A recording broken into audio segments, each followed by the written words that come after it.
महापातकों का वर्णन। व्यास जी बोले, हे भगवान, हे ब्रह्मपुत्र, महानरक में जाने वाले जो पाप परायण जीव हैं उनका वर्णन कीजिए, आपको नमस्कार है। सनत कुमार बोले, हे व्यास जी, पापों में संलग्न जो नरकगामी जीव है मैं उनका संक्षेप में वर्णन कर रहा हूँ, आप सावधानी पूर्वक सुने। दूसरों की स्त्री तथा पराय धन की इच्छा, मन में दूसरों के अनिष्ट चिंतन तथा बुरे कामों में प्रवृत्ति, ये 4 प्रकार के मानस पाप कर्म है। असंबद्ध प्रलाप, असत्य अप्रिय भाषण तथा पीठ पीछे चुगलखोरी, ये 4 प्रकार के वाचिक पाप कर्म है। अभक्ष, भक्षण, हिंसा, अनुचित कर्म के प्रति आग्रह और परधन का अपहरण, ये 4 प्रकार के कायिक पाप कर्म है।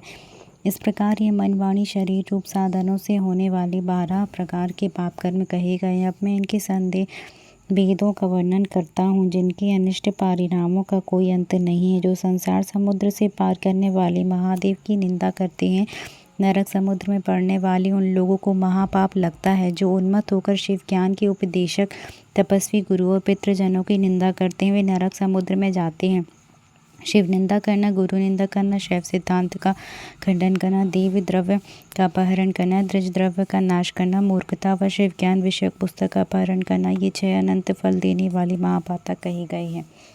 जो लोग दूसरों के द्वारा किए गए शिव पूजन को देखकर प्रसन्न नहीं होते, अर्चित शिवलिंग को देखकर नमस्कार नहीं करते, न उनकी स्तुति करते हैं, सदाशिव के आगे गुरु के पास निशंक होकर मनमानी चेष्टाएं करते हुए बैठते हैं, क्रीड़ा विनोद करते हैं और शिष्टाचार अनुपालन नहीं करते, जो लोग कर्म योग में स्थित रहते हुए अर्थात उपासना पद्धति के अनुरूप पर्व के दिनों में शिव जी के मंदिर की साफ सफाई, पूजा आदि गुरुओं की विधिवत पूजा नहीं करते, जो शिवाचार का त्याग करते हैं एवं शिव जी के भक्तों से द्वेष करते हैं, जो परंपरा के अनुसार इष्ट गुरु आदि का बिना पूजन किए शिव ज्ञान का अध्ययन कर तथा बेचने के लिए शिव ज्ञान संबंध ग्रंथ को लेखन करते हैं, जो अन्याय का दान करते हैं, अन्याय से कथा सुनते हैं तथा सुनाते हैं, लोभवश अज्ञानता व शिव ज्ञान का उपहास करते हैं, संस्कार विहीन स्थानों में इच्छा अनुसार शिव की स्थापना करते हैं, जो शिव ज्ञान कथा में आक्षेप करके दूसरी बात करता है, जो सत्य भाषण नहीं करता और दान नहीं करता है,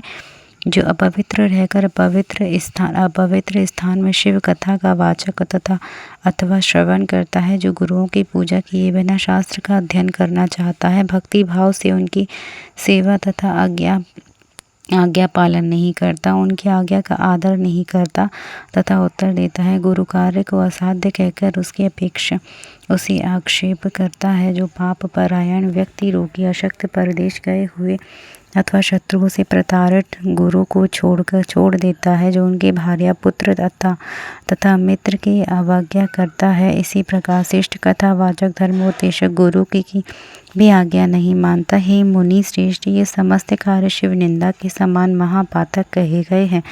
ब्रह्म हत्यारा, सुरापान करने वाला, चोर, गुरु पर पत्नी गामी एवं इनके साथ संपर्क रखने वाला, ये महापापी होते हैं। क्रोध, लोभ, भय अथवा त्रिशवस, ब्राह्मण वध, वेश्या, मर्मांतक कथन के अपराध से भी मनुष्य ब्रह्मघाती होता है। ब्राह्मण को बुलाकर उसे दान देकर जो पुनः उसे वापस ले लेता है और निर्दोष ब्राह्मण को दोष लगाता है, वह मनुष्य ब्रह्म हत्यारा होता है। जो अपनी विद्या के अभिमानवश उदासीन हुए अर्थात तटस्थ भाव से व्यवहार करने वाले श्रेष्ठ ब्राह्मण को सभा में हतप्रभ करता है, वह ब्रह्म हत्यारा कहा गया है। जो दूसरों के गुणों पर आक्षेप करके हठपूर्वक अपने मिथ्या गुणों के द्वारा अपने को उत्कृष्ट प्रदर्शित करता है, वह भी ब्रह्म हत्यारा कहा गया है। वृषभ के द्वारा वाही जाती हुई गायों और गुरु से उपदेश ग्रहण करते हुए द्रजों के कार्य में जो विघ्न उपस्थित करता है, उसे भी ब्रह्म हत्यारा कहा गया है। जो देवता ब्राह्मण गायों के निमित्त दान में दी गई भूमि की आक्षेपित रहने पर भी कुछ समय बाद उसका हरण करता है, उसे ब्रह्म हत्यारा कहा गया है। देवता एवं ब्राह्मण का धन का अपहरण एवं अन्याय द्वारा किया गया धनोपार्जन उसे ब्रह्म हत्या के समान पाप समझना चाहिए, इसमें संदेह नहीं है। यदि कोई ब्राह्मण वेद का अध्ययन कर मोहवश शिवात्मक शिव ब्रह्म ज्ञान का त्याग करता है, तो वह सुरापान के समय समान पाप है। जिस किसी भी व्रत नियम यज्ञ के हक करने का संकल्प कर उसका त्याग करना और पंच महायज्ञों का त्याग करना सुरापान के समान पाप है।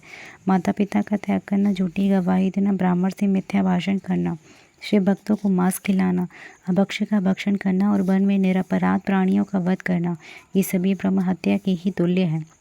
साधु पुरुष को चाहिए कि वह ब्राह्मण के धन दे, धन ब्राह्मण के धन को त्याग दी और उसे धर्म के कार्य में भी न लगाए, अन्यथा उसे ब्रह्म हत्या का दोष लगता है।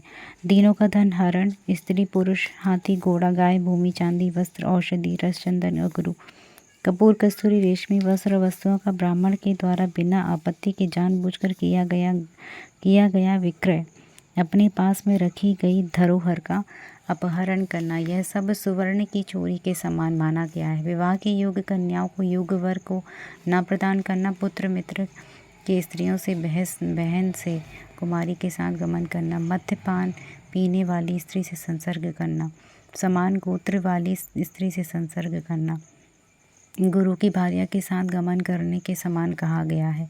हे व्यास, मैंने महापातकों को कह दिया, उस उपपातकों का श्रवण कीजिए। जय जय श्री महापुराणी। हर हर महादेव, हर हर महादेव, हर हर महादेव।